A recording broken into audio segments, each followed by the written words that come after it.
أشهد أن لا إله إلا الله وحده لا شريك له والذي لا ضد له ولا ند له لا مثل له ولا مثيل له لا شبه له ولا شبيه له لا ولد له ولا والد له وهو الواحد الفرد الصمد الذي لم يلد ولم يولد ولم يكن له كفوا أحد.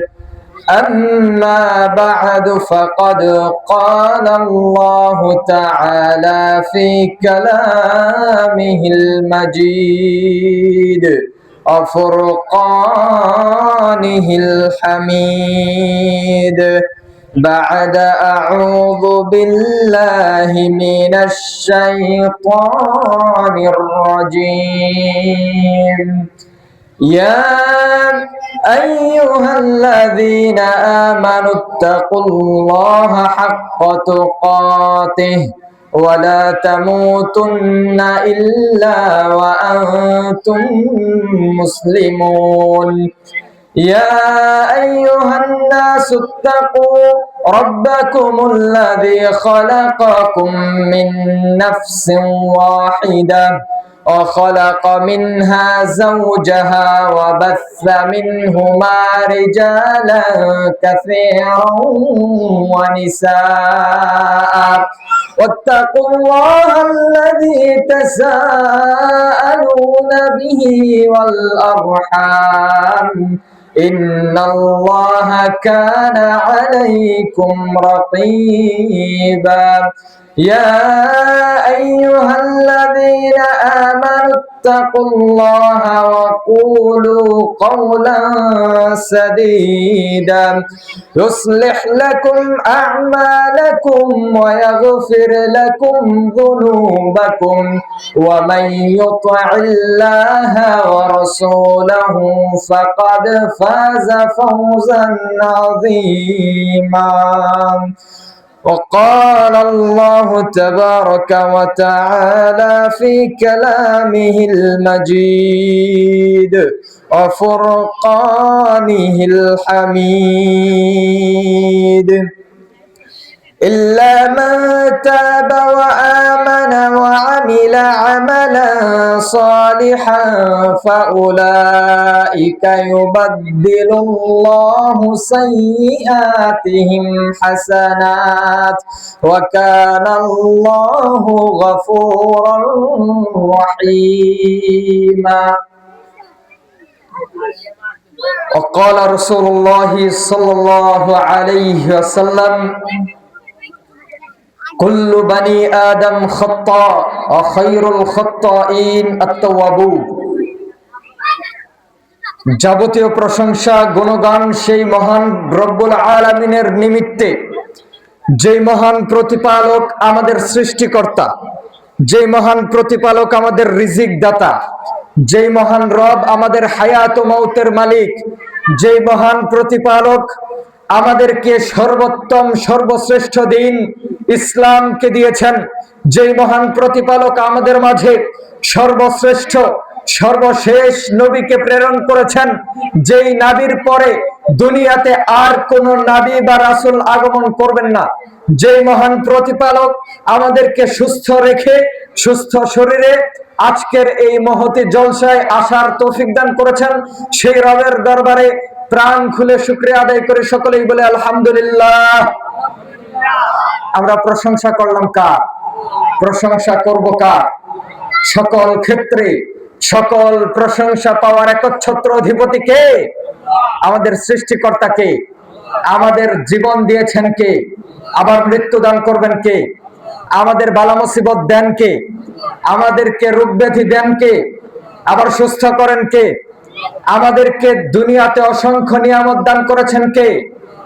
আমাদের রুজি, আমাদের সন্তান সন্ততি সব কার দেওয়া? সেই রবের জন্য প্রশংসা আছে না নাই? আরো একবার জোরে শুনি বলে আলহামদুলিল্লাহ। দরুদ ও সালাম বর্ষিত হোক মানবতার মুক্তির দিশারি সর্বযুগের সর্বশ্রেষ্ঠ মহামানবের প্রতি, যেই মহামানবের অক্লান্ত পরিশ্রমে আমরা আল্লাহ রব্বুল আলামিনের মনোনীত ধর্ম ইসলামকে পেয়েছি, আমরা আল্লাহ রব্বুল আলামিনের মনোনীত দ্বীনকে পেয়েছি। সেই মহামানবের প্রতি দরুদ ও সালাম বর্ষিত হোক, সকলেই বলি সাল্লাল্লাহু আলাইহি ওয়াসাল্লাম। সম্মানিত দ্বীনী ভাই, মাইকের আওয়াজ যত দূর পর্যন্ত যায় সকলকে উদাত্ত আহ্বান জানাবো, যারা এখনো আশেপাশে অযথাই ঘোরাফেরা করছেন, অযথা কথা বলছেন, মাহফিলের পরিবেশ নষ্ট করছেন, বিনীতভাবে আহ্বান জানাচ্ছি, আপনার প্রতি করজোড়ে উদাত্ত আহ্বান জানাচ্ছি আমাদের প্যান্ডেলে এসে বসার জন্য, উপস্থিত হওয়ার জন্য। আশেপাশে ঘোরাফেরা না করে আমরা আপনাদের মেহমানের সম্মান বজায় রেখে প্যান্ডেলে এসে কথা শোনার চেষ্টা করুন ইনশাআল্লাহ। আল্লাহ আমাদেরকে সেই তৌফিক দান করুন, আমিন। সম্মানিত দ্বীনী ভাই, আজকের সংক্ষিপ্ত সময়ে যে বিষয়টি নিয়ে আলোকপাত করার প্রয়াস চালাবো সেটি হচ্ছে তাওবা ও ইস্তিগফার। আল্লাহ রাব্বুল আলামিন আমাদেরকে সেই তৌফিক দান করুন, আমিন। আল্লাহ রাব্বুল আলামিন দুনিয়াতে মানুষকে সৃষ্টি করেছেন। মানুষকে সৃষ্টি করার আগে ফেরেশতাদের মাঝে আদম আলাইহিস সালাতু ওয়াস সালামকে সৃষ্টি করার আগে ফেরেশতাদের সাথে পরামর্শ করছিলেন। তিনি বলছিলেন, ফেরেশতারা শোনো, ইন্নী জাইলুন ফিল আরদি খলিফা, আমি দুনিয়াতে প্রতিনিধি সৃষ্টি করব, দুনিয়াতে খলিফা প্রেরণ করব। ফেরেশতারা বলছেন, আল্লাহ, দুনিয়াতে মানুষ সৃষ্টির কি দরকার? দুনিয়াতে মানুষ সৃষ্টির কি দরকার? শুধু শুধু এরা ফিতনা ফাসাদ সৃষ্টি করবে, শুধু শুধু মারামারি করবে, কাটাকাটি করবে, হানাহানি করবে। মানুষ সৃষ্টির তো কোনো দরকার নাই, আমরা আছি, আমরাই তো আপনার ইবাদত করি। আল্লাহ বলছেন, আমি যা জানি তোমরা তা জানো না, আমি যা জানি তোমরা তা জানো না। আল্লাহ রাব্বুল আলামিন দুনিয়াতে আদম আলাইহিস সালাতু ওয়াস সালামকে সৃষ্টি করার পরে সকল ফেরেশতাদেরকে ডেকে বললেন, তোমরা আদমকে সিজদা করো। ইবলিস তখন বলে বসলো, আমাকে সৃষ্টি করা হয়েছে আগুন থেকে, খলাকতানি মিন নারি ওয়া খলাকতাহু মিন তিন। আল্লাহ, আপনি আমাকে সৃষ্টি করেছেন আগুন থেকে, আদমকে সৃষ্টি করেছেন মাটি থেকে, তার চেয়ে আমার মর্যাদা বেশি, আমি কেন তাকে সিজদা করব? আমি তাকে সিজদা করতে পারবো না। এই কথা বলার পরে আল্লাহ রাব্বুল আলামিন বললেন, তুই আজকে আমার অবাধ্য হলি, আজকে থেকে আমার নাফরমানি করলি, আমার কাছে তোর আর জায়গা নাই, তুই আজকে থেকে শয়তান, দুনিয়াতে যতদিন থাকবি শয়তান হিসেবেই থাকবি। শয়তান তখন বলল, আল্লাহ, দুনিয়াতে তোমার এমন কোন বান্দা নেই যাকে আমি পথভ্রষ্ট করব না, তোমার সব বান্দার আমি ডান দিক থেকে আসব, এসে তাকে পথভ্রষ্ট করব। আমি বাম দিক থেকে আসব, আমি সামনে থেকে আসব, আমি পেছন থেকে আসব, আমি চতুর্দিক থেকে এসে তোমার বান্দাদেরকে গুমরাহি করব, পথভ্রষ্ট করে জাহান্নামে নিয়ে যাব। ইল্লা ইবাদাকাল মুখলাসিন, তবে একনিষ্ঠ বান্দা তোমার যারা, যারা একনিষ্ঠ ভাবে তোমার ইবাদত করে, যারা তোমার জন্য নিজেদের জীবনকে সমর্পণ করেছে, তারা ছাড়া, তারাই কেবল আমার ওয়াসওয়াসা থেকে বাঁচতে পারবে। সেই দিন থেকে শয়তান পণ করে নিয়েছে সব বান্দাকে পথভ্রষ্ট কিভাবে করা যায়। শয়তান মানুষের রগে রগে চলে, মানুষকে কিভাবে পথভ্রষ্ট করা যায় সেই চিন্তায় বিভোর থাকে। এই জন্য প্রত্যেকটা মানুষ পাপ করে। দুনিয়াতে এমন কোন মানুষ নাই যার কোনো গুনাহ নাই, দুনিয়াতে সবাই পাপ করে। ওই যে আদম আলাইহিস সালাতু ওয়াস সালামকে সৃষ্টি করার পরে যখন জান্নাতে রাখা হলো, জান্নাতে রাখার পরে আল্লাহ বলে দিলেন, ওয়ালা তাকরাবা হাযিহিশ শাজারাতা ফাতাকুনা মিনাজ যালিমিন। আদম, এই গাছের নিকটে যাবা না, এই গাছ থেকে ফল খাবা না, যদি খাও জালেমদের অন্তর্ভুক্ত হয়ে যাবা। জান্নাত এমন জায়গা যেখানে কোনো বাধা নাই, যেখানে কোনো বিপত্তি নাই, জান্নাতে সবকিছু হালাল, জান্নাতের ফল হারাম না, কিন্তু আল্লাহ নিষেধ করে দিলেন কেন? আল্লাহ দেখতে চাইলেন আদম আমার কথা মানতে পারে কিনা। আল্লাহ আদম আলাইহিসসালামকে বললেন, আদম এই গাছের কাছে যাবা না। এরপরে জান্নাতে তিনি থাকছেন, শয়তান এসে বলছে, আমি খুব ভালো মানুষ, আমি পরহেজগার, আমি আপনাকে একটা উপদেশ দিচ্ছি, একটা পরামর্শ দিচ্ছি। আল্লাহ যে বলেছেন আপনাকে ফল খেও না, এটা এজন্যই নিষেধ করেছেন, এই ফল খেলে আপনি চিরস্থায়ী জান্নাতে থাকবেন, আপনাকে জান্নাতে থাকতে দিবে না, এই জন্য ফল খেতে নিষেধ করেছে। শয়তান এসে বলছে, আমি খুব ভালো মানুষ, আপনি এই ফল খান। এটা বলে শয়তান চলে যায়। আদম আলাইহিস সালাম ফল খান না, আবার আসে, এসে আবার বলে আপনি ফল খান, খেলেই জান্নাতে বেশি দিন থাকতে পারবেন। আবার চলে যায়, আবার আসে। এভাবে একটা পর্যায়ে চলতে চলতে আদম আলাইহিস সালাম ফল খেয়ে নিলেন। খাওয়ার পরে আল্লাহ ডেকে বলছেন, আদম আমি কি নিষেধ করি নাই? আমি তো বলেছিলাম ফল খাবা না, খেলে কেন? কেন খেলে? দুনিয়াতে নেমে যাও, জান্নাত থেকে বের হয়ে যাও। ওই দিনের পর থেকে আদম আলাইহিসসালাম জান্নাত থেকে বিতাড়িত হলেন, দুনিয়াতে পাঠিয়ে দেওয়া হলো। সেদিন থেকে আদম আলাইহিসসালাম তার মরা পর্যন্ত বলতে থেকেছেন, রব্বানা যালামনা আনফুসানা, আল্লাহ হে আমাদের প্রতিপালক, আমরা দুইজনে নিজেদের উপর জুলুম করে ফেলেছি। রব্বানা যালামনা আনফুসানা ওয়া ইল্লাম তাগফির লানা, যদি আপনি আমাদেরকে ক্ষমা না করেন, ওয়া তারহামনা, আমাদের উপরে যদি রহম না করেন, লানাকুনান্না মিনাল খাসিরিন, আমরা তাহলে পথভ্রষ্টদের অন্তর্ভুক্ত হয়ে যাব, ক্ষতিগ্রস্তদের অন্তর্ভুক্ত হয়ে যাব। আল্লাহ আমাদেরকে আপনি ক্ষমা করে দিন, আমাদেরকে আপনি রহম করুন। মরার আগ পর্যন্ত আদম আলাইহিস সালাম এইভাবে আল্লাহর কাছে ক্ষমা চেয়েছেন। এরপরেও আদম আলাইহিস সালাম যখন কিয়ামতের মাঠে আমরা তার কাছে যাব, গিয়ে বলবো, যখন বিচার কার্য হবে না, মানুষ ধুধু মরুভূমির মধ্যে ছটফট করতে থাকবে, বিচার হবে না। কিয়ামতের মাঠ বড় কঠিন জায়গা, যেখানে দূরে দেখা যাবে ওই যে পানি চিকচিক করছে, মানুষের পিপাসায় বুকের ছাতি ফেটে যাবে। পানির আশায় দৌড়ে দূরে গিয়ে দেখবে মরিচিকা বালু চিকচিক করছে, পানি নাই। এমন একটা সময়ে বান্দারা, মানুষ, দুনিয়ার মানুষ সবাই আদম আলাইহিসসালামের কাছে যাবেন, গিয়ে বলবেন, আনতা আবুন নাস, আপনি তো মানুষের পিতা, আপনি তো আদি পিতা আদম আলাইহিস সালাম, আপনি একটু আল্লাহর কাছে সুপারিশ করেন না? আপনি একটু আল্লাহর কাছে বলেন আমাদের যাতে বিচার কার্য শুরু করে, আপনি একটু আল্লাহর কাছে সুপারিশ করেন আমাদের বিচার কার্য যাতে শুরু করা হয়। ওই দিন আদম আলাইহিসসালাম বলবেন, আমি দুনিয়াতে আল্লাহর একটা কথার অবাধ্য ছিলাম, আল্লাহ আমাকে গাছ থেকে খেতে নিষেধ করেছিলেন, গাছের ফল খেতে নিষেধ করেছিলেন, আমি খেয়ে ফেলেছি। আজকে আমি নিজেই জানি না আমার যে কি হয়, আজকে আমি নিজেই জানি না আল্লাহ আমার সাথে কি ব্যবহার করবেন। সে নিজেই তার টেনশনে থাকবে, বলবে আমি আজকে সুপারিশ করতে পারবো না। আদম আলাইহিস সালাম সারা জীবন আল্লাহর কাছে ক্ষমা চেয়েছেন আর বলেছেন, আল্লাহ আমাকে ক্ষমা করে দিন।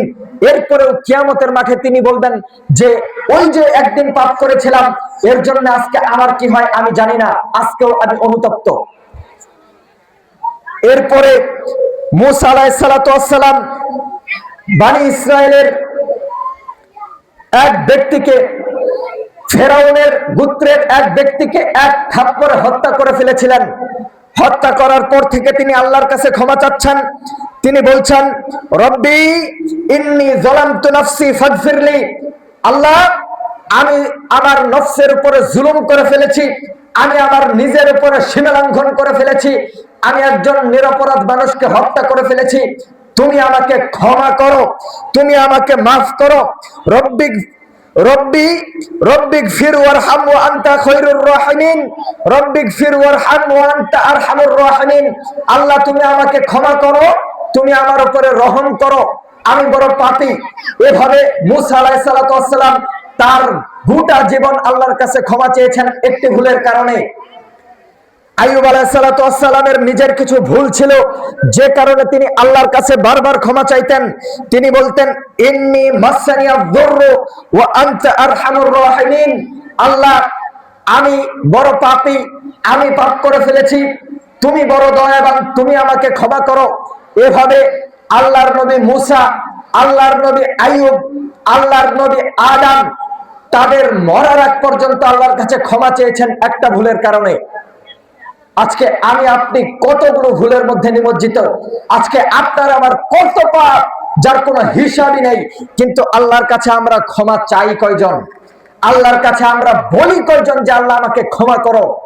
আল্লাহ তো ক্ষমার জন্যই বসে আছেন, আপনাকে ক্ষমা করতে চান, কিন্তু আল্লাহর কাছে ক্ষমা চাই কে? আল্লাহ রাব্বুল আলামিন ক্ষমা করার জন্য বসে আছেন, আপনাকে ডাকছেন, বান্দা আমার কাছে ক্ষমা চাও। আপনি মনে করছেন যে 40-50 বছর 60 বছর হয়ে গেল জিন্দেগিতে সালাত আদায় করি নাই। আপনি মনে করছেন 80-90 বছর বয়স হয়ে গেছে, জীবনে কোনোদিন রোজা রাখি নাই।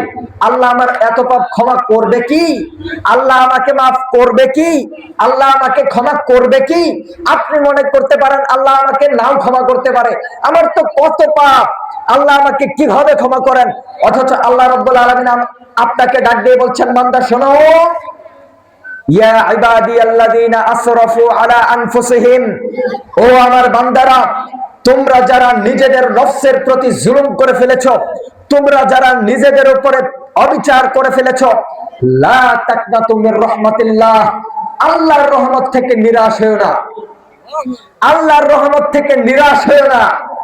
ইন্নাল্লাহা ইয়াগফিরুয যুনুবা জামিআ, আল্লাহ রাব্বুল আলামিন সব গুনাহকে ক্ষমা করে দিতে পারেন, বলুন সুবহানাল্লাহ।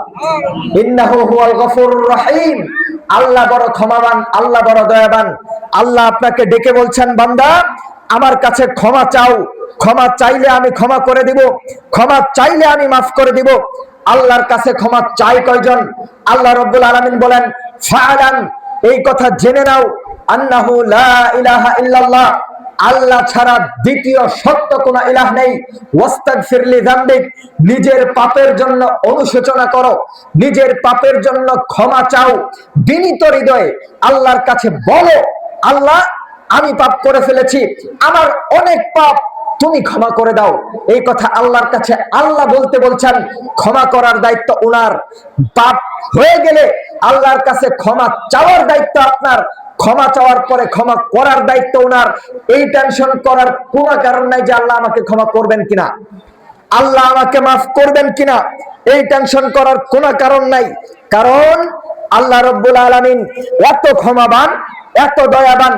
আল্লাহর রাসূলের সাহাবী আবু হুরায়রা রাদিয়াল্লাহু তাআলা আনহু বলেন, আল্লাহর রাসূল সাল্লাল্লাহু আলাইহি ওয়াসাল্লাম বলেছেন, ইন্নাল আবদা, নিশ্চয় বান্দা, ইযা আযনাবা যামবান, যখন কোন পাপ করে, পাপ করার পরে যখন সে বুঝতে পারে আমি পাপ করেছি, তখন আল্লাহর কাছে হাত তুলে বলে, আল্লাহ আযনাবতু, আমি পাপ করে ফেলেছি, ফাগফিরলি, তুমি আমাকে ক্ষমা করো। আল্লাহ আমি পাপ করে ফেলেছি, তুমি আমাকে ক্ষমা করো।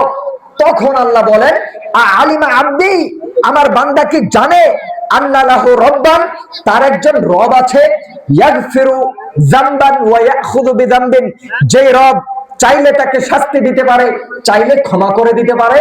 আমার বান্দা কি এটা জানে যে তার একজন রব আছে, যেই রব চাইলে তাকে শাস্তি দিতে পারে, চাইলে তাকে ক্ষমা করে দিতে পারে?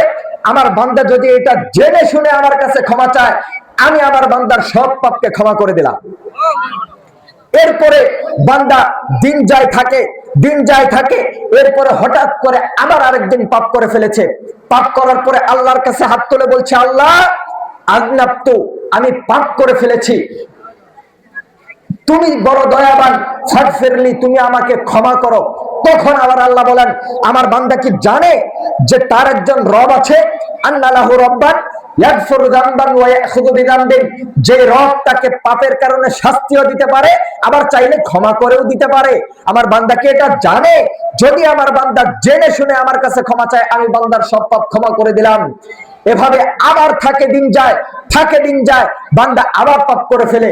এরপরে যখন আবার হাত তুলে আল্লাহর কাছে বলে, আল্লাহ আমাকে ক্ষমা করো, আবার আল্লাহ বলেন যে আমার বান্দা কি জানে তার একজন রব আছে, যে রব চাইলে শাস্তি দিতে পারেন, চাইলে ক্ষমাও করে দিতে পারেন। যদি আমার বান্দা জানে, আমার বান্দার সব পাপ আমি ক্ষমা করে দিলাম। ই'মাল মা শি'ত, বান্দা তুই যা পারিস করতে থাক, যতবার আমার কাছে ক্ষমা চাইবি আমি ততবার তোকে ক্ষমা করতে থাকবো। বলেন সুবহানাল্লাহ। আল্লাহ রাব্বুল আলামিন আপনাকে ক্ষমা করতেই থাকবেন যতই পাপ হোক। এখান দ্বারা আপনাকে আমি এটা বুঝাতে চাচ্ছি যে আল্লাহ বড় দয়াবান, তিনি ক্ষমা করেন। এর দ্বারা উদ্দেশ্য এটা না যে আপনি পাপ করতেই থাকবেন। আপনি পাপ হয়ে গেলে আল্লাহর কাছে ক্ষমা চাইবেন, বিনীত অন্তরে আল্লাহর কাছে কান্নাকাটি করে কাঁদতে হবে, ক্ষমা চাইতে হবে, তারপরে আল্লাহ রাব্বুল আলামিন মাফ করবেন। আপনি এটা ভাবিয়েন না যে আমি পাপ করতেই থাকবো, আল্লাহ ক্ষমা করতে থাকবেন। আপনাকে এটা বোঝাতে চাচ্ছি যে আপনার পাপ হয়ে গেলে অন্তর বিশুদ্ধ করে একনিষ্ঠ চিত্তে ক্ষমা চাইলে তিনি ক্ষমা করে দেন। সুতরাং আপনি আল্লাহর কাছে ক্ষমা চান যতদিন বেঁচে থাকবেন। কারণ আল্লাহর নবী আদম আলাইহিস সালাম, আল্লাহর নবী মুসা আলাইহিস সালাম, আল্লাহর নবী আইয়ুব আলাইহিস সালাম একটা ভুলের কারণে গোটা জীবন ক্ষমা চেয়েছেন আল্লাহর কাছে। তারপরেও কিয়ামতের মাঠে গিয়ে বলছেন, আমার আজকে কি হয়, আল্লাহ আমাকে ক্ষমা করেন কিনা আমি জানি না। সুতরাং সম্মানিত দিনী ভাই, আপনার প্রতি উদাত্ত আহ্বান, পাপ হয়ে গেলে আল্লাহর কাছে ইস্তিগফার করুন, ক্ষমা প্রার্থনা করুন। আল্লাহ রাব্বুল আলামিন বলছেন, আল্লাহর কাছে ক্ষমা চাইলে তিনি খুশি হন, ক্ষমা না চাইলে তিনি বেজার হন। দুনিয়াতে সবাই পাপ করে, দুনিয়াতে সবাই পাপী। পাপ নাই এমন কোন মানুষ দুনিয়াতে নাই, পাপ নাই এমন কোন মানুষ দুনিয়াতে নাই। দুনিয়াতে সবাই পাপী। আল্লাহর নবী বলছেন, ভালো মানুষকে, পাপ তো সবাই করে, তাইলে ভালো মানুষকে আল্লাহর রাসূল বলছেন আত্তাকিউ আন্নাকিউ, দুনিয়াতে ভালো মানুষ হচ্ছে, পরহেজগার মানুষ হচ্ছে ওই ব্যক্তি লা ইসমা ফিহি, যে ব্যক্তির কোনো পাপ নাই, যে ব্যক্তির আমলনামায় কোনো পাপ নাই, এই ব্যক্তি হচ্ছে ভালো মানুষ। পাপ নাই আবার কার? সবারই পাপ আছে, সবাই পাপী। তাহলে পাপ নাই মানে পাপ হলেই যে ব্যক্তি ক্ষমা চায় এর কোনো পাপ নাই, পাপ হয়ে গেলে যে ব্যক্তি ক্ষমা চায় এর কোনো পাপ নাই। পাপ হওয়ার পরে যে ব্যক্তি বলে আল্লাহ তুমি আমাকে ক্ষমা করো, আল্লাহ পাপ করে ফেলেছি, তুমি আমাকে ক্ষমা করো, তুমি আমার উপর রহম করো, এই ব্যক্তির পাপ নাই। আল্লাহর নবী সাল্লাল্লাহু আলাইহি ওয়াসাল্লাম বলছেন, দুনিয়াতে সবাই পাপ করে। আনাস রাদিয়াল্লাহু তাআলা আনহু বলেন, কুল্লু বানি আদম খাত্তা, বনি আদম প্রত্যেকেই পাপী, আদমের সন্তানেরা প্রত্যেকেই পাপী। মানুষ যে কত ভাবে পাপ করে, কেউ চুরি করে, কেউ ডাকাতি করে, কেউ সুদ খায়, কেউ ঘুষ খায়, কেউ জেনা করে, কেউ ব্যভিচার করে, কেউ হারাম সম্পদ ভক্ষণ করে, কেউ মানুষের টাকা মেরে খায়, কেউ ওজনে কম দেয়, কেউ মিথ্যা কথা বলে, কেউ চুগলখুরি করে, কেউ গীবত করে, কেউ মানুষের জমির আইল কেটে ছোট করে ফেলে, কেউ আবার মানুষের সাথে দুই নাম্বারি করে, কেউ আবার আপনার হারাম পন্থায় রুজি রোজগার করে কামাচ্ছে, কেউ আবার জেনা ব্যভিচারের মতো বড় পাপে লিপ্ত। মানুষ কিভাবে পাপ করে? এখানে আমাদের মধ্যে অসংখ্য মানুষ এমন আছে যাদের প্যান্টটা পায়জামাটা টাকনুর নিচে থাকে, যাদের প্যান্টটা পায়জামাটা টাকনুর নিচে থাকে। আপনি আমি কিছু মনেই করি না, প্যান্ট পায়জামা লুঙ্গি টাকনুর নিচে রাখাকে আপনি আমি কিছু মনেই করি না। অথচ আল্লাহর নবী সাল্লাল্লাহু আলাইহি ওয়াসাল্লাম বলছেন, সালাসাতুন লা ইউকাল্লিমুহুমুল্লাহু ইয়াওমাল কিয়ামাহ ওয়া লা ইউযাক্কিহিম ওয়া লাহুম আযাবুন আলীম। তিন শ্রেণীর মানুষ এমন আছে, তিন শ্রেণীর মানুষ এমন পাপী যাদের সাথে আল্লাহ কিয়ামতের মাঠে কথা বলবেন না, যাদেরকে আল্লাহ কিয়ামতের মাঠে পবিত্র করবেন না, যাদের জন্য আছে যন্ত্রণাদায়ক শাস্তি। আল্লাহ রাব্বুল আলামিন কতটা দয়াবান আপনাকে আরেক হাদিস দিয়ে বোঝাই। আল্লাহ রাসূল সাল্লাল্লাহু আলাইহি ওয়াসাল্লাম বলছেন, আল্লাহ রাসূল সাল্লাল্লাহু আলাইহি ওয়াসাল্লাম বলছেন, ইন্না লিল্লাহি মিআতু রাহমা, আল্লাহর কাছে ছিল 100টি দয়া, আল্লাহর কাছে ছিল 100টি দয়া। ইন্না লিল্লাহি মিআতু রাহমা আনজালা মিনহা রাহমাতান ওয়াহিদা, সেখান থেকে একটি রহমত গোটা পৃথিবীর সবার মাঝে আল্লাহ ভাগ করে দিয়েছেন। আল্লাহর 100টি দয়া ছিল, সেখান থেকে একটি দয়া গোটা পৃথিবীবাসীর মাঝে ভাগ করে দিয়েছেন। একটি দয়ার ভাগ পেয়ে মানুষ তার ছেলেকে আব্বু বলে ডাকে, একটি দয়ার ভাগ পেয়ে মানুষ তার মেয়েকে আদর করে চুমু খায়, একটি দয়ার ভাগ পেয়ে মা তার ছেলেকে আব্বু বলে ডাকে, একটি দয়ার ভাগ পেয়ে মুরগি তার বাচ্চাকে আদর করে খাওয়ায়, একটি দয়ার ভাগ পেয়ে বিড়াল তার বাচ্চাকে আদর করে ডাকে, একটি দয়ার ভাগ পেয়ে গাভী তার বাচ্চাকে জিভ দিয়ে চাটে, একটি দয়ার ভাগ পেয়ে সাপ তার বাচ্চাকে আদর করে খাওয়ায়, একটি দয়ার ভাগ পেয়ে ছাগল তার বাচ্চাকে আদর করে ডাকে, একটি দয়ার ভাগ পেয়ে দুনিয়াতে স্বামী স্ত্রীর মাঝে মহব্বত ভালোবাসা তৈরি হয়েছে, একটি দয়ার ভাগ পেয়ে ভাই তার ভাইকে ভালোবাসে, একটি দয়ার ভাগ পেয়ে স্বামী তার স্ত্রীকে ভালোবাসে, একটি দয়ার ভাগ পেয়ে বাবা তার ছেলেকে ভালোবাসে, একটি দয়ার ভাগ পেয়ে মা তার মেয়েকে ভালোবাসে, একটি দয়ার ভাগ পেয়ে সন্তান তার পিতা মাতাকে ভালোবাসে। আল্লাহ রাব্বুল আলামিনের কাছে আছে আরো 99টি দয়া। আল্লাহর নবী বলছেন, একটি দয়াকে আল্লাহ গোটা পৃথিবীবাসী সবার মাঝে ভাগ করে দিয়েছেন, আর 99টি রহমত আল্লাহ তার কাছে রেখে দিয়েছেন। তাহলে আল্লাহ কত বড় রহমদিল! আল্লাহ এই 99টি দয়া দিয়ে কিয়ামতের দিন বান্দাদের উপরে রহমত করবেন, বান্দাদেরকে মাফ করবেন। ভালো করে শুনুন সম্মানিত দিনী ভাই, বুঝার চেষ্টা করুন। আপনাকে বুঝাতে চাচ্ছি আল্লাহ কত বড় দয়াশীল।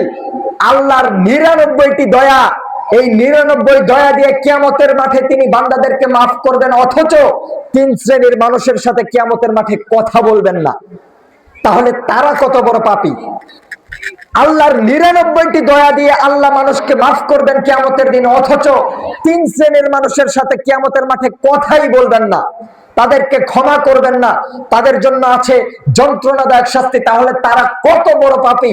এদের মধ্যে এক শ্রেণীর মানুষ হচ্ছে আল মুসবিল, যার প্যান্ট পায়জামা লুঙ্গি টাকনোর নিচে থাকে। এদের মধ্যে এক শ্রেণীর মানুষ হচ্ছে আল মুসবিল, যার প্যান্ট পায়জামা টাকনোর নিচে থাকে। 2 আল মান্নান, উপকার করে খোটা দানকারী। এটাও মানুষ কিছু মনে করে না। একদিন একজনকে 5,000 টাকা ধার দিলেন, আরেকদিন ওই ব্যক্তিকে বলছেন, হ্যাঁ কালকেই তো তোমাকে 5,000 টাকা ধার দিলাম, আজকেই ভুলে গেলে। একদিন একজনের জন্য একটা উপকার করে দিয়েছেন, একদিন মানুষকে বিপদের হাত থেকে বাঁচিয়েছেন, এবার আপনার যখন সংকট তখন বলছেন, ওই যে ওই দিন বিপদের হাত থেকে বাঁচালাম, আজকেই ভুলে গেলে। সেই দিন তুমি বিপদে পড়েছিলা, আমি কুলে করে নিয়ে হাসপাতালে দিয়ে আসলাম, আজকেই ভুলে গেলে।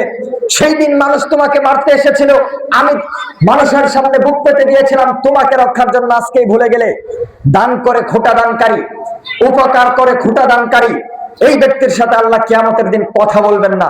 3 আল মুনাফিকু সিলআতুহু বিল হালিফিল কাযিব, যে ব্যক্তি মিথ্যা কসম করে পণ্য বিক্রি করে, এটাও মানুষ কিছুই মনে করে না, মানুষ পাপই মনে করে না।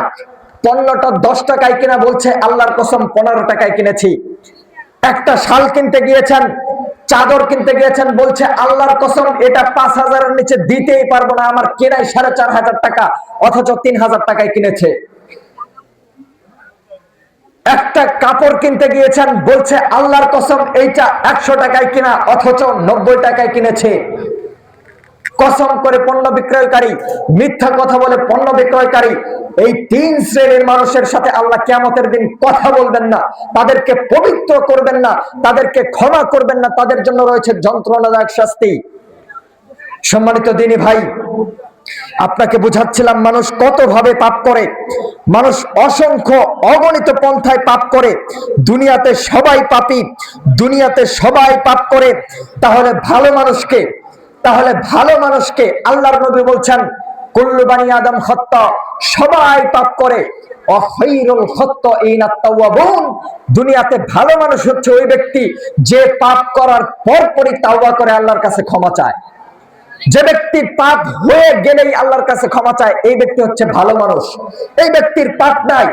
আল্লাহ রাসূল অন্য হাদিসে বলছেন, আত-তাইবু মিনাজ যামবি কামান লা যামবা লাহু, যে ব্যক্তি পাপ থেকে তওবা করে, যে ব্যক্তি ইস্তিগফার পাঠ করে, এই ব্যক্তির আমলনামায় পাপ নাই, এই ব্যক্তি গুনাহ থেকে মাসুম। যে ব্যক্তি পাপ হওয়ার পরে আল্লাহর কাছে ক্ষমা চায়, ওই ব্যক্তি এমন যার কোনো পাপই নাই। বলেন সুবহানাল্লাহ। সম্মানিত দিনী ভাই, আয়েশা রাদিয়াল্লাহু তাআলা আনহা বলছেন, ইন্নাল আবদা ইযা আতারাফা, বান্দা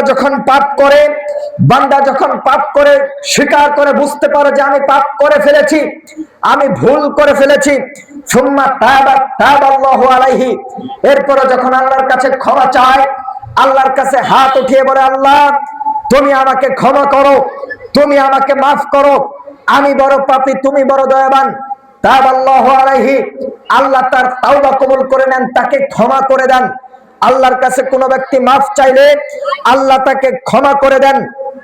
এই জন্য আল্লাহর নবী সাল্লাল্লাহু আলাইহি ওয়াসাল্লাম বলছেন, আইয়ুহান নাস, ও হে দুনিয়ার মানুষ, ও হে দুনিয়ার মানুষ শোনো, ইস্তাগফিরু রাব্বাকুম, তোমরা আল্লাহর কাছে ক্ষমা চাও। আমি নবী মুহাম্মদ সাল্লাল্লাহু আলাইহি ওয়াসাল্লাম দুনিয়াতে প্রত্যেক দিন 100 থেকে 70 বার, 70 থেকে 100 বার আল্লাহর কাছে ক্ষমা চাই। আল্লাহর নবী এমন নবী, আল্লাহর নবী এমন রাসূল, যার পূর্বের পরের সব গুনাহ আল্লাহ ক্ষমা করে দিয়েছেন, যার পূর্বের পরের সব গুনাহ আল্লাহ মাফ করে দিয়েছেন, যার কোনো গুনাহ নাই। এই মানুষটা মুহাম্মদ সাল্লাল্লাহু আলাইহি ওয়াসাল্লাম দিনে 70 থেকে 100 বার ক্ষমা চাইতেন আল্লাহর কাছে। আর আপনার আমার অবস্থা কি? আপনি আমি পাপ হয়ে গেলেও 3-4 দিন আল্লাহর কাছে বললেও তারপরে মনে করি মাফ তো আল্লাহর কাছে চাইলাম, আর কত চাবো, আর কত ক্ষমা চাবো। অথচ আল্লাহর নবী যার কোনো গুনাহ নাই, তিনি দিনে 100 বার আল্লাহর কাছে ক্ষমা চাইতেন। আর আপনি 3 দিন আল্লাহর কাছে ক্ষমা চাই, আপনি মনে করেছেন যে ক্ষমা চেয়ে ফেলেছি, আর আমার ধৈর্য কুলাচ্ছে না। সম্মানিত দিনী ভাই, বেশি বেশি ইস্তেগফার করার তো চেষ্টা করবেন, বেশি বেশি ইস্তেগফার করার চেষ্টা করবেন। উঠতে বসতে যখনই পারেন বলবেন আস্তাগফিরুল্লাহ, আস্তাগফিরুল্লাহ, আস্তাগফিরুল্লাহ পড়েন, আস্তাগফিরুল্লাহ, আল্লাহ আমাদেরকে ক্ষমা করে দাও, আস্তাগফিরুল্লাহ, আল্লাহ আমি পাপী, তুমি বড় ক্ষমাবান, তুমি আমাকে ক্ষমা করো। আবু যর রাদিয়াল্লাহু তাআলা আনহু থেকে বর্ণিত, তিনি বলেন, ইন্নাল্লাহা ইয়াবসুতু ইয়াদাহু, ইন্নাল্লাহা ইয়াবসুতু ইয়াদাহু বিল লাইলি, আল্লাহ রাব্বুল আলামিন রাতে তার হাতকে পেতে ধরে থাকেন, যাতে করে দিনে যারা গুনাহ করেছে তারা রাতে ক্ষমা চাইতে পারে। ইন্নাল্লাহা ইয়াবসুতু ইয়াদাহু বিল লাইলি লিয়াতুবা মুসিউন নাহার, আল্লাহ দিনে যারা পাপ করেছে তারা যাতে ক্ষমা চায়, এই জন্য রাতে তিনি তার হাতকে প্রসারিত করে বান্দাকে ডাকেন, বান্দা আমার কাছে ক্ষমা চাও, আমি তোমাকে ক্ষমা করে দেব। আল্লাহ আপনাকে ডাকছেন, বান্দা আমার কাছে ক্ষমা চাও, আমি তোমাকে ক্ষমা করে দেব। আল্লাহ রাতে হাত পেতে ডাকেন, আবার যখন দিন হয়, সকাল হয়, তখন আল্লাহ হাত পেতে ডাকেন, রাতে যারা গুনাহ করেছো আমার কাছে ক্ষমা চাও, আমি ক্ষমা করে দিব, আমার কাছে ক্ষমা চাইলে আমি ক্ষমা করে দিব। এভাবে বলতে বলতে আল্লাহ কিয়ামত পর্যন্ত বলবেন। আল্লাহ রাসূল বলছেন, এইভাবে আল্লাহ যতদিন না সূর্য পশ্চিম দিক থেকে উঠবে, মানে কিয়ামত এসে যাবে, ততদিন আল্লাহ বান্দাদেরকে এইভাবে ডাকতে থাকবেন। রাতে আল্লাহ হাত পেতে বলবেন, বান্দা দিনে যারা গুনাহ করেছো আমার কাছে ক্ষমা চাও, আমি ক্ষমা করে দেব। আল্লাহ রাতে হাত পেতে বলবেন, বান্দা, আল্লাহ দিনে হাত পেতে বলবেন, বান্দা রাতে যারা গুনাহ করেছে আমার কাছে ক্ষমা চাও, আমি মাফ করে দেব। এভাবে কিয়ামত পর্যন্ত আল্লাহ বলতে থাকবেন। এরপরেও আরেকটু আল্লাহর নবী সাল্লাল্লাহু আলাইহি ওয়াসাল্লাম বলছেন, ইয়ানজিলু রাব্বুনা তাবারাকা ওয়া তাআলা, রাত যখন গভীর হয়, যখন শেষ রাত আসে, ইয়ানজিলু রাব্বুনা তাবারাকা ওয়া তাআলা ইলা সামাঈদ দুনিয়া, আল্লাহ দুনিয়ার আসমানে নেমে আসেন। রাত যখন 3টা, 4টা, 2:30 বাজে, তখন আল্লাহ 7 আসমানের উপর থেকে দুনিয়ার আসমানে, প্রথম আসমানে, মানে আমাদের উপরেই যে আসমান আছে এখানে আল্লাহ নেমে আসেন। আমাদের আসমানের উপরে আরো 7টা জমিন, আরো 7টা আকাশ, তার উপরে আল্লাহর আরশ, এর উপরে আল্লাহ রাব্বুল আলামিন রাতে যখন 2:30, 3টা, 4টা বাজে, তখন তিনি দুনিয়ার আসমানে আমাদের একেবারে কাছাকাছি আসেন, এসে আমাদেরকে ডাকতে থাকেন, কে আমার কাছে ক্ষমা চায় আমি তাকে ক্ষমা করে দেব, কে আমাকে ডাকে আমি তার ডাকে সাড়া দেব, কে আমার কাছে কিছু চায় আমি তাকে দান করব।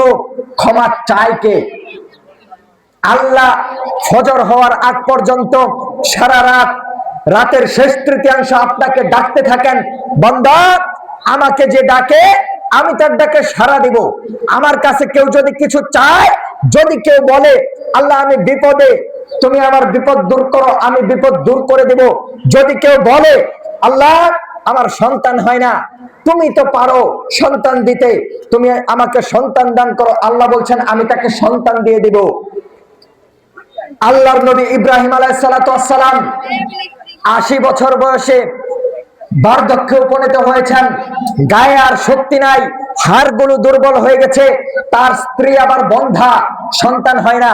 80 বছর বয়সে আল্লাহ রব্বুল আলামিন তাকে সন্তান দান করলেন, ইসমাইল আলাইহিস সালাম। ওই আল্লাহ আমাদের আল্লাহ, যিনি 80 বছর বয়সে একজন বৃদ্ধ মহিলাকে, বৃদ্ধ বাবাকে, বন্ধা মহিলাকে সন্তান দান করেছেন, তিনি আমাদেরকে সন্তান দিতে পারেন না?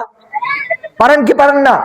আল্লাহ বলছেন, রাতে আমি এসে বান্দাদেরকে বলি, কে আমার কাছে কিছু চায় আমি তাকে দান করব। আল্লাহর কাছে চাই কে? আল্লাহ বলছেন, আমার কাছে যে ব্যক্তি ক্ষমা চায় আমি তাকে ক্ষমা করব।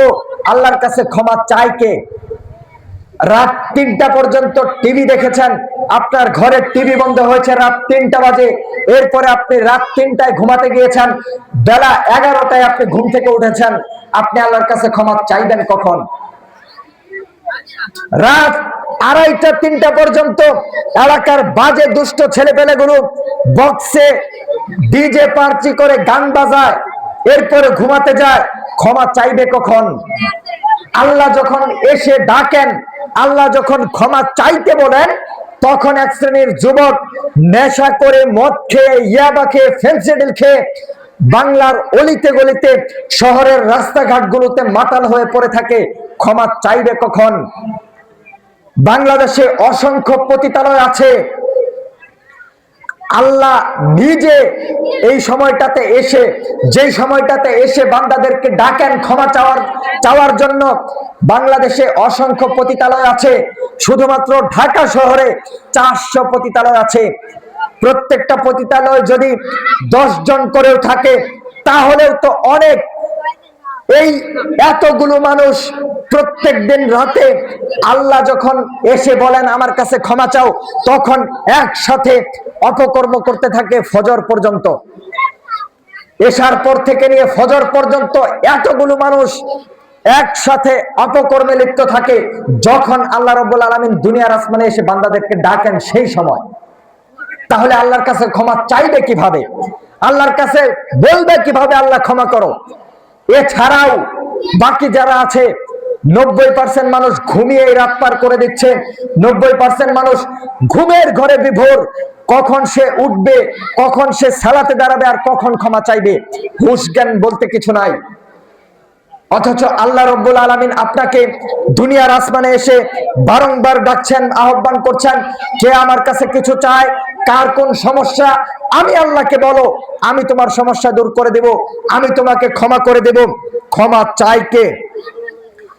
আবু হুরায়রা রাদিয়াল্লাহু তাআলা আনহু বলছেন, লাল্লাহু আশাদ্দু ফারহান বিতাওবাতি আবদিহি, আল্লাহ রাব্বুল আলামিন তার বান্দার তাওবাতে এত খুশি হন, এত খুশি হন, ওই ব্যক্তির চেয়ে বেশি খুশি হন।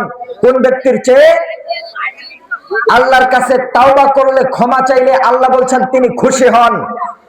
এত খুশি হন, কত খুশি হন তিনি বলছেন, এক ব্যক্তি তার উট নিয়ে মরুভূমিতে চলছে, মরুভূমির রাস্তায় উট নিয়ে সফর করছে, উটের পিছে পিছে তার মাল সামানা সবই আছে, খাদ্য পানীয় সব উটের পিছে।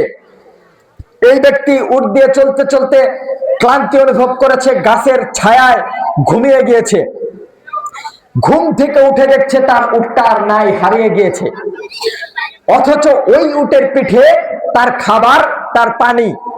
এখন যদি সে বাড়ি ফিরতে চায় 10 দিন 15 দিন লাগবে। এই 10 দিন 15 দিন না খেয়ে বেঁচে থাকা সম্ভব না, সে মারা যাবে নিশ্চিত। উট এমন প্রাণী, যেই প্রাণী হারালে আর কোনোদিন ফিরে আসে না। এই উটের পিঠে তার খাদ্য পানীয়, এই উট হারিয়ে গিয়েছে। ওই ব্যক্তি হতাশ, আর মনে হয় বাঁচতে পারলাম না। টেনশন করতে করতে করতে করতে আবার গাছের ছায়ায় ঘুমিয়ে গিয়েছে। এত টেনশন করে কি হবে, শরীরও ক্লান্ত, একটু ঘুমাই, ঘুমিয়ে গিয়েছে। ঘুম থেকে যখন আধা ঘন্টা 1 ঘন্টা পরে জাগ্রত হয়েছে, জেগে দেখছে তার যেই উট হারিয়ে গিয়েছিল ওই উট তার পাশে দাঁড়িয়ে আছে, উটের পিঠে খাদ্যও আছে, পানিও আছে। এই দৃশ্য দেখে ওই ব্যক্তি খুশিতে বলে ফেলেছে, উটের লাগামটা ধরে খুশিতে বলে ফেলেছে, আল্লাহুম্মা আনতা আবদি ওয়া আনা রব্বুকা, আল্লাহ তুমি আমার বান্দা, আমি তোমার রব। মানে খুশিতে সে বাক্য উল্টিয়ে দিয়েছে। সে খুশি হয়ে বলতে চাচ্ছিল, আল্লাহ তুমি আমার রব, আমি তোমার বান্দা, আমি তোমার দাস। এই বাক্য সে বলতে চাচ্ছিল, কিন্তু এত খুশি হয়েছে, খুশিতে সে বাক্য উল্টে দিয়েছে, বলে ফেলেছে আল্লাহ তুমি আমার বান্দা, আমি তোমার রব। আল্লাহ বলছেন, আমার কোন বান্দা যখন তাওবা করে ফিরে আসে, আমার কোন বান্দা যখন বলে আল্লাহ আমাকে ক্ষমা করো, এই ব্যক্তি, এই বান্দা যত খুশি হয়েছে, আমি আল্লাহ তার চেয়ে অনেক অনেক অনেক গুণ বেশি খুশি হয়ে যাই। আল্লাহর কাছে তার বান্দা ফিরে আসলে, দোয়া করলে, ইস্তিগফার করলে তিনি এত খুশি হন, অন্য কিছুতে তিনি এত খুশি হন না। আল্লাহ বলছেন, বান্দা যদি আমার কাছে ক্ষমা না চাইতো, বান্দা যদি পাপ করে আমার কাছে ক্ষমা না চাইতো, এই বান্দাদেরকে আমি ধ্বংস করে দিতাম। এমন এক জাতি সৃষ্টি করতাম যারা পাপ করবে, পাপের পরে আমার কাছে ক্ষমা চাইবে। আল্লাহ রাব্বুল আলামিন ডাকলে তিনি খুশি হন, আল্লাহর কাছে চাইলে তিনি খুশি হন। দুনিয়াতে আপনি মানুষের কাছে যাবেন, একদিন চাইবেন, 2 দিন চাইবেন, 3 দিনের দিন দরজা বন্ধ করে দিবে। চেয়ারম্যান মেম্বারের কাছে 1 দিন, 2 দিন, 3 দিন যান, 4 দিনের দিন আর খুঁজে পাওয়া যাবে না। প্রধানমন্ত্রীর কাছে 1 দিন, 2 দিন, 3 দিন গিয়েছেন, 4 দিনের দিন গিয়েও যদি বলেন আরো কিছু দেন, আপনাকে আর দেবে না। একজনের কাছ থেকে 1 দিন 500 নিয়েছেন, 2 দিন নিয়েছেন, 3 দিন নিয়েছেন, 4র্থ দিন গিয়ে চাইলে ওই ব্যক্তি আর দেবে? বলবে আর দিতে পারবো না। অথচ আল্লাহ রাব্বুল আলামিন কত দয়াবান, কত ক্ষমাশীল, তার কাছে যত আপনি চাইবেন তত তিনি খুশি। মানুষের কাছে চাইলে মানুষ বেজার হয়। ফকির যদি আসে আপনার কাছে 1 বার, 2 বার, 3 বার চায়, 4 বারের বার আপনি বেজার হয়ে যাবেন, আর দিতে পারবো না। অথচ আল্লাহর কাছে আপনি যত চাইবেন আল্লাহ তত খুশি। আল্লাহর কাছে আপনি যত বলবেন আল্লাহ আমাকে দাও, আল্লাহ তত খুশি। বনী ইসরাইলের এক ব্যক্তির ঘটনা, যে ব্যক্তি 100 জন মানুষকে হত্যা করেছিল। কয়জন? 100 জন মানুষকে হত্যা করেছে। ওই ব্যক্তি যখন 99 জন মানুষকে হত্যা করে, হত্যা করার পরে তার হুঁশ আসে যে না, আমার ক্ষমা চাইতে হবে, বাঁচার পথ বের করতে হবে। 99 জন মানুষকে হত্যা করার পরে এই ব্যক্তি খুঁজতে শুরু করলো, কোথায় গেলে ক্ষমা পাওয়া যাবে, কোথায় গেলে মাপ পাওয়া যাবে।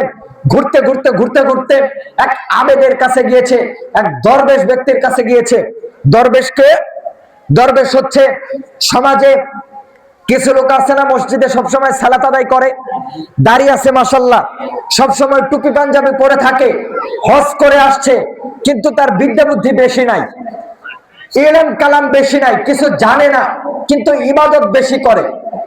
এমন মানুষ দরবেশ এই ব্যক্তির কাছে গিয়ে সেই ব্যক্তি বলছে যে একজন ব্যক্তি 99 জন মানুষকে হত্যা করেছে, মেরে ফেলেছে, আলাহুমিন তাওবা, তার কি তাওবা আছে? সে কি তাওবা করলে মাফ পাবে? ওই আবেদ বান্দা দরবেশ বলে দিচ্ছে, না, হ্যাঁ, 99 জন মানুষকে হত্যা করেছে, তুমি আবার ক্ষমা পেতে চাও? 99 জন মানুষকে হত্যা করে ক্ষমা পাওয়া যায়? ক্ষমা নাই, তোমার মাফ হবে না। তখন একেও দিয়েছে, এই ব্যক্তিকেও হত্যা করে ফেলেছে, হত্যা করে 100 জন পূর্ণ করে ফেলেছে। 100 জন মানুষকে হত্যা করার পরে আবার ঘুরতে লেগেছে। ঘুরতে ঘুরতে ঘুরতে ঘুরতে চিন্তা করছে কোথায় গেলে মাফ পাওয়া যায়। একজন ব্যক্তির সন্ধান পেয়েছে, ওই ব্যক্তির কাছে গিয়ে বলছে, আমার কি তাওবা আছে? উনি বলছেন, তোমার তাওবা হতে পারে, তুমি এই গ্রাম থেকে হিজরত করে ভালো গ্রামের দিকে চলে যাও, যেখানে আল্লাহর ভালো বান্দারা থাকে, ওই গ্রামের দিকে তুমি চলে যাও, ওখানে গেলে তোমার তাওবা হবে। এই বান্দা হাঁটা দিয়েছে। যেতে যেতে যেতে যেতে অর্ধেক রাস্তা যাওয়ার পর তার মৃত্যু চলে এসেছে। এবার মালাকুল মাউত চলে এসেছে, তার রূহ কবজ করে নিয়েছে। রূহ কবজ করার পরে আযাবের ফেরেশতাও এসেছে, রহমতের ফেরেশতাও এসেছে।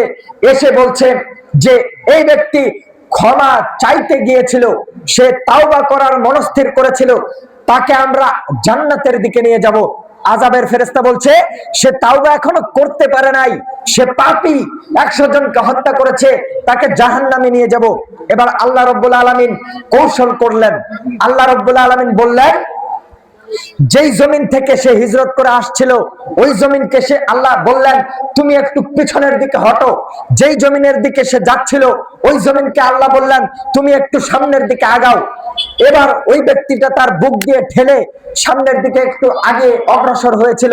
আল্লাহ এবার ফেরেশতাদেরকে বললেন মেপে দেখো তো, দুই জায়গার মাঝে মাপ দাও, কোন দিকে বেশি কোন দিকে কম।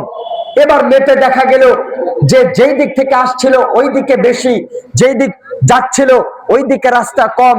তখন আল্লাহ বললেন এই বান্দা আল্লাহর ক্ষমার দিকে বেশি চলে গিয়েছে, তার মানে এই বান্দা আল্লাহর ক্ষমার দিকে বেশি চলে গিয়েছে, ইস্তিগফারের দিকে অগ্রসর হয়েছে। আমি এই বান্দার 100 হত্যাকারীর হত্যার পাপকে ক্ষমা করে দিয়ে তাকে জান্নাতে দিয়ে দিলাম। আল্লাহ আপনাকে ক্ষমা করতে চান, আল্লাহ আপনাকে ভালোবাসেন। ক্ষমা করার জন্য আল্লাহ কৌশল অবলম্বন করলেন, জমিনকে আগিয়ে দিলেন বান্দাকে ক্ষমা করার জন্য। তার মানে আল্লাহ আপনাকে আযাব দিতে চান না, আল্লাহ আপনাকে জাহান্নামে দিতে চান না, কিন্তু আপনি আমি আল্লাহর কাছে ক্ষমা চাই না, আল্লাহর কাছে ইস্তিগফার করি না, আল্লাহর কাছে বলি না আল্লাহ আমাকে ক্ষমা করে দাও। সম্মানিত দ্বীনী ভাই, ক্ষমা চাওয়ার সবচেয়ে দামি দোয়া হচ্ছে সাইয়্যিদুল ইস্তিগফার। সম্মানিত দ্বীনী ভাই, ক্ষমা চাওয়ার সবচেয়ে দামি দোয়া হচ্ছে সাইয়্যিদুল ইস্তিগফার। সাইয়্যিদুল ইস্তিগফার কি? সাইয়্যিদুল ইস্তিগফার এমন দোয়া যেই দোয়া করলে আল্লাহ ক্ষমা করেন। এই দোয়া হচ্ছে আল্লাহুম্মা ইন্নী আসআলুকা। সাইয়্যিদুল ইস্তিগফার হচ্ছে আল্লাহুম্মা আনতা রাব্বি লা ইলাহা ইল্লা আনতা খলাকতানি। আল্লাহ তুমি আমার রব, তুমি ছাড়া দ্বিতীয় কোনো ইলাহ নেই, তুমি আমাকে সৃষ্টি করেছো। ওয়ানা আবদুকা, আমি তোমার দাস। ওয়ানা আলা আহদিকা, আমি তোমার সাধ্যমতো। ওয়ানা আলা আহদিকা মাস্তাতু, সাধ্যমতো তোমার আনুগত্য করার চেষ্টা করি। ওয়ানা আবুলাকা বিনিআমাতিকা আলাইয়া, তুমি আমাকে যত নিয়ামত দান করেছো সব নিয়ামতের আমি স্বীকার করি যে তুমি আমাকে নিয়ামত দিয়েছো। ওয়ানা আবু বিযামবি, আমি আমার পাপকে স্বীকার করি, আমি স্বীকার করছি আমি পাপী, আমি স্বীকার করছি আমি পাপ করেছি। ওয়ানা আবু বিযামবি ফাগফিরলি, আমাকে তুমি ক্ষমা করো। ইন্নাহু লা ইয়াগফিরুয যুনুবা ইল্লা আনতা, কারণ তুমি ছাড়া ক্ষমা করার আর কেউ নাই, তুমি ছাড়া আমাদের যাওয়ার কোনো জায়গা নাই, তুমি ছাড়া অন্য কারো কাছে ক্ষমা চাওয়ার মতো জায়গা নাই। আল্লাহ আমি স্বীকার করছি আমি পাপী, আমি স্বীকার করছি আমি অপরাধী, তুমি আমার পাপকে ক্ষমা করো। এটা হচ্ছে সাইয়্যিদুল ইস্তিগফার। ইস্তিগফারের জগতে সবচেয়ে বড় দোয়া হচ্ছে সাইয়্যিদুল ইস্তিগফার। ইস্তিগফারের জগতে সবচেয়ে ভালো দোয়া হচ্ছে সাইয়্যিদুল ইস্তিগফার। ইস্তিগফারের দোয়া সবচেয়ে বেশি বেশি বলার চেষ্টা করবেন, সাইয়্যিদুল ইস্তিগফার বেশি বেশি পড়ার চেষ্টা করবেন। আল্লাহ আপনাকে ক্ষমা করতে চান, আপনাকে আযাব দিতে চান না। কিয়ামতের মাঠে আল্লাহ রাব্বুল আলামিন বান্দাকে ডেকে বলবেন, ইবনা আদম, আদম সন্তান শোনো, ইবনা আদম ইন্নাকা মা দাউতানি ওয়া রাজাউতানি গফারতু লাকা ওয়ালা উবালি। তুমি যতক্ষণ আমার কাছে ক্ষমা চাইবে, তুমি যতক্ষণ আমার কাছে ফিরে আসবে, ততক্ষণ আমি তোমাকে ক্ষমা করতে থাকবো। ওয়ালা উবালি, আমি পরোয়া করি না তুমি কত বড় পাপী, আমি পরোয়া করি না তুমি কত বড় পাপী, আমি পরোয়া করি না তুমি কত বড় পাপী। তোমার পাপ যত আমার ক্ষমা তত, তোমার পাপ যত আমার ক্ষমা তত, তোমার পাপ যত আমার ক্ষমা তত। ইবনা আদম, বনি আদম শোনো, লাউ বালাগাত যুনুবুকা আনানাস সামাই, তোমার পাপ যদি আসমান জমিন পরিপূর্ণ হয়ে যায়, তোমার পাপ যদি আসমানকে ছুঁয়ে ফেলে, তোমার এত পাপ দুনিয়াতে কোনো ভালো আমল নাই, তোমার এত পাপ দুনিয়াতে কোনো ভালো আমল নাই। পাপ হতে হতে হতে হতে তোমার পাপে আসমান জমিন পরিপূর্ণ হয়ে গেছে, কোনো ভালো আমল নাই। এরপরে যদি তুমি আমার কাছে ক্ষমা চাও, সুম্মাস্তাগফারতানি, এরপরে যদি তুমি হাত তুলে বলো আল্লাহ আমাকে ক্ষমা করে দাও, গফারতু লাকা, আমি তোমার সব পাপ ক্ষমা করে দেব। আল্লাহ রাব্বুল আলামিন বলছেন, ইবনা আদম, আদম সন্তান শোনো, ইন্নাকা লাউ আতাইতানি বিকুরাবিল আরদি খাতায়া, তুমি যদি আমার কাছে এক পৃথিবী পরিমাণ পাপ নিয়ে আসো, এক পৃথিবী পরিমাণ পাপ নিয়ে হাজির হও, যেই পাপের মাঝে কোনো ভালো আমল নাই, এক পৃথিবী পরিমাণ পাপ আর পাপ, পাপে পৃথিবী ভরে গেছে, কোনো ভালো আমল নাই। লা তুশরিক বি শাইআ, যদি শিরকের গুনাহ না থাকে যদি তোমার পাপের মাঝে শিরকের গুনাহ না থাকে, গফারতু লাকা, আমি তোমার সব পাপকে ক্ষমা করে দেব। তুমি যদি এক পৃথিবী পাপ নিয়ে আমার কাছে আসো, লা আতাইতুকা বিকুরাবিহা মাগফিরা, আমি তোমার এক পৃথিবী পরিমাণ পাপের মোকাবেলায় এক পৃথিবী পরিমাণ ক্ষমা নিয়ে তোমার সব পাপকে ক্ষমা করে দেব। বলেন সুবহানাল্লাহ। আরো জোরে বলেন সুবহানাল্লাহ। ঘুমায় গেছেন? কষ্ট হচ্ছে? আল্লাহ রাব্বুল আলামিন আপনাকে ক্ষমার জন্য ডাকছেন, আহ্বান জানাচ্ছেন। আল্লাহ রাব্বুল আলামিনের কাছে কিভাবে ক্ষমা পাওয়া যায়? ইসমে আজমের মাধ্যমে দোয়া করলে ক্ষমা পাওয়া যায়। ইসমে আজম এমন একটা দোয়া, যেই দোয়ার মাধ্যমে দোয়া করলে আল্লাহ অবশ্যই দোয়া কবুল করবেনই করবেন, অবশ্যই কবুল করবেন, করবেনই করবেন। এটা হচ্ছে ইসমে আজম। ইসমে আজম মানে যেই দোয়া দ্বারা আপনি কোনো কিছু চাইলে আল্লাহ ফেরত দেন না, যেই দোয়া দ্বারা আল্লাহর কাছে কোনো কিছু চাইলে আল্লাহ খালি হাতে ফেরান না, এটা হচ্ছে ইসমে আজম। ইসমে আজম কি? ইসমে আজম হচ্ছে আল্লাহুম্মা ইন্নী আসআলুকা বিআন্নী আশহাদু আন্নাকা আনতাল্লাহ।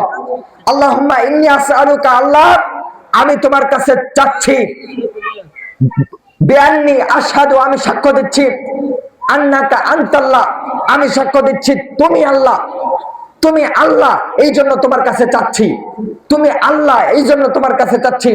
আন্নাকা আনতাল্লাহ, লা ইলাহা ইল্লা আনতাল আহাদুস সামাদুল্লাযী লাম ইয়ালিদ ওয়া লাম ইউলাদ ওয়া লাম ইয়াকুল লাহু কুফুয়ান আহাদ।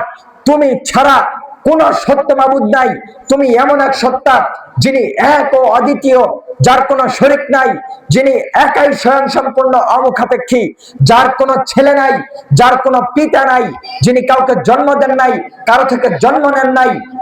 এই দোয়া করার পরে যদি আপনি কিছু চান, আল্লাহকে যদি বলেন আল্লাহ ক্ষমা করে দাও, আল্লাহ ক্ষমা করে দিবেন। এটা হচ্ছে ইসমে আজম। সম্মানিত দিনী ভাই, শেষের দিকে চলে এসেছি। সবশেষে আপনাকে এটা বলে আমি শেষ করতে চাচ্ছি যে ইস্তিগফার করলে, আস্তাগফিরুল্লাহ বললে কি কি উপকার হবে, আস্তাগফিরুল্লাহ বললে কি কি লাভ হবে। আপনি যদি আল্লাহর কাছে ক্ষমা চান, আল্লাহ কি করবেন? আল্লাহ বলছেন, ইল্লা মান তাবা ওয়া আমানা ওয়া আমিলা আমালান সালিহা, যারা আল্লাহর কাছে ক্ষমা চায় এবং সৎ আমল করে, ফাউলাইকা, তাদেরকে আল্লাহ কি করেন? ইউবাদদিলুল্লাহু সাইয়্যাতিহিম হাসানাত, আল্লাহ তাদের পাপগুলোকে নেকি দ্বারা পরিপূর্ণ করে দেন। সুবহানাল্লাহ বলবেন না?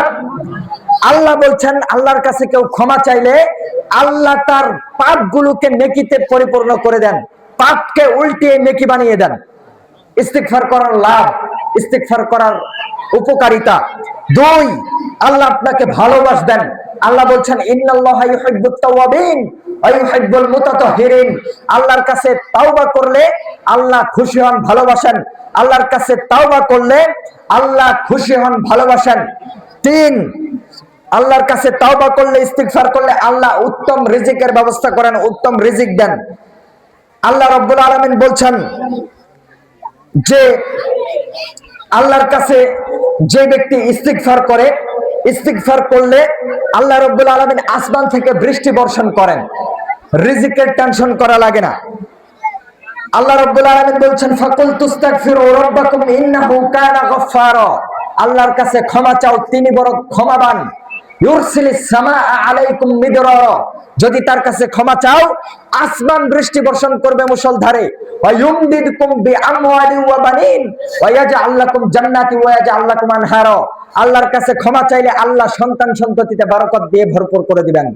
আল্লাহ রাব্বুল আলামিন ফল ফসলাদিতে বরকত দান করবেন। আল্লাহর কাছে ক্ষমা চাইলে কি হয়? আল্লাহর নবী সাল্লাল্লাহু আলাইহি ওয়াসাল্লাম বলছেন, মান লাজিমাল ইস্তিগফার, যে ব্যক্তি ইস্তিগফারকে নিজের জীবনে ইস্তিগফারকে সঙ্গী করে নিল, তার চলতে ফিরতে উঠতে বসতে সব সময় পরে আস্তাগফিরুল্লাহ আস্তাগফিরুল্লাহ আস্তাগফিরুল্লাহ, সেই ব্যক্তিকে আল্লাহ কি করেন?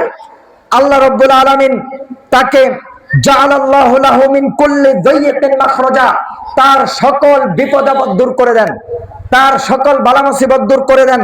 অমিন কুল্লি হাম্মিন ফরজা, তার সকল দুশ্চিন্তা দূর করে দেন। ওয়া রাযাকাহু মিন হাইসু লা ইয়াহতাসিব, এমন জায়গা থেকে রিজিক দান করেন সে কল্পনাও করতে পারে না। এটা হচ্ছে ইস্তিগফারের মর্যাদা। ইস্তিগফার করলে আল্লাহ রাব্বুল আলামিন রিজিকে বরকত দান করবেন, দুশ্চিন্তা দূর করে দিবেন, সফলতা আসবে দুনিয়াতে এবং আখিরাতে। আল্লাহ রাব্বুল আলামিন বলছেন তুবু ইলাল্লাহি, আল্লাহ রাব্বুল আলামিন বলছেন তুবু ইলাল্লাহি জামিআন আইয়ুহাল মুমিনুন, দুনিয়ার মুমিনরা শোনো, আল্লাহর কাছে ক্ষমা চাও। আল্লাহর কাছে ক্ষমা চাইলে লাআল্লাকুম তুফলিহুন, তোমরা সফল হতে পারবা। দুনিয়াতেও সফলতা দিবেন আল্লাহ, আখিরাতেও সফল হতে পারবা। দুনিয়াতেও আল্লাহ রাব্বুল আলামিন সবকিছুতে বারাকা দান করবেন, আখিরাতে জাহান্নাম থেকে মুক্তি লাভ করতে পারবা। আল্লাহ রাব্বুল আলামিন আমাদের সকলকে জাহান্নামের আযাব থেকে রক্ষা করুন, বলুন আমিন। আল্লাহ রাব্বুল আলামিন আমাদের জীবনের গুনাহ খাতাগুলোকে মাফ করে দিন, বলুন আমিন। আল্লাহ রাব্বুল আলামিন আমাদেরকে নেক হায়াত দান করুন, আমিন। আল্লাহ রাব্বুল আলামিন আমাদেরকে নেক আমলের সাথে থাকার তৌফিক দান করুন এবং ঈমানের সাথে মৃত্যুবরণ করার তৌফিক দান করুন, আমিন। বারাকাল্লাহু লানা ওয়া লাকুম ফিল কুরআনিল আযীম ওয়া নাফা'না ওয়া ইয়্যাকুম বিল আয়াতি ওয়াজ যিকরিল হাকীম। ইন্নাহু তাআলা জাওয়াদুন কারীম মালিকুন বাররুন রাউফুর রহিম।